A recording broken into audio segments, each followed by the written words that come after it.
गोबां बोसोरनिफ्रायनो गसाइगाव महकुमानि 4 नं जमदुवार बियाब सिंनि 2 नं हास्रावबारि 1 नं हास्रावबारि आरो गुबुन गुबुन गामिनि सुबुंफोरा लामानि जोबोद गाज्रि थासारिनि गेजेरजों हान्था मेला खालामनो गोनां जादों। लामा दालां गैयैनि जाउनाव दैज्लां बोथोराव जोबोद जेंनायाव गोग्लैनांगौ जायो।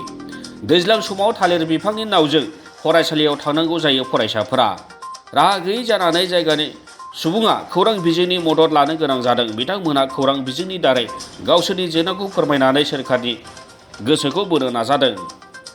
बिथांमोनहा लामा आरो दालांखौ थाबैनो बानायनानै होनो थाखाय आसाम सोरखार आरो बिटिसि खुंथायखौ खावलायदों।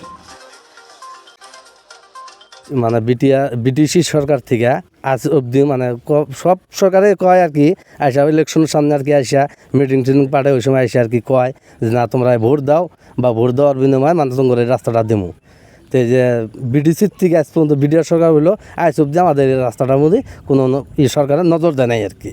এটার জন্য মানে বিডিআর সরকারের কাছে আমার অনুরোধ জানাই রাস্তাটা যাতে ইমিডিয়েটলি দেয় আর কি। ব্রিজ হোক কালভার্ট হোক মানে সরকারের যেটাই দেখ ওইটাতে আমরা সন্তুষ্ট আর কি, মানে আমাদের রাস্তাটা লাগে আর কি। 2 নং হাসরাবাড়ি গাওয়ার গাঁওবুড়া হও। আমার নাম মোহাম্মদ জালালউদ্দিন তালুকদার। সমস্যাটো হল এই যে রাস্তাটো আপোনালোকে চালে এই রাস্তাটোৰ কাৰণে বহুত অসুবিধাৰ সন্মুখীন হ'ব লগা হৈছে। যাতে এই ৰাস্তাটোত 1 নং হাসরাবাড়ি যাবৰ কাৰণে বা 1 নম্বৰ হাসরাবাড়ি মানুহ অহা যোৱাৰ কাৰণে বহুত অসুবিধা।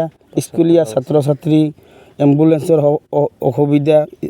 যদি কোনোবাই বেমাৰ আজাৰত ভুগিব লগা হয় বহুত ঠাই ঘূৰি গোসাইগাঁও হস্পিটেল যাব লগা হয়।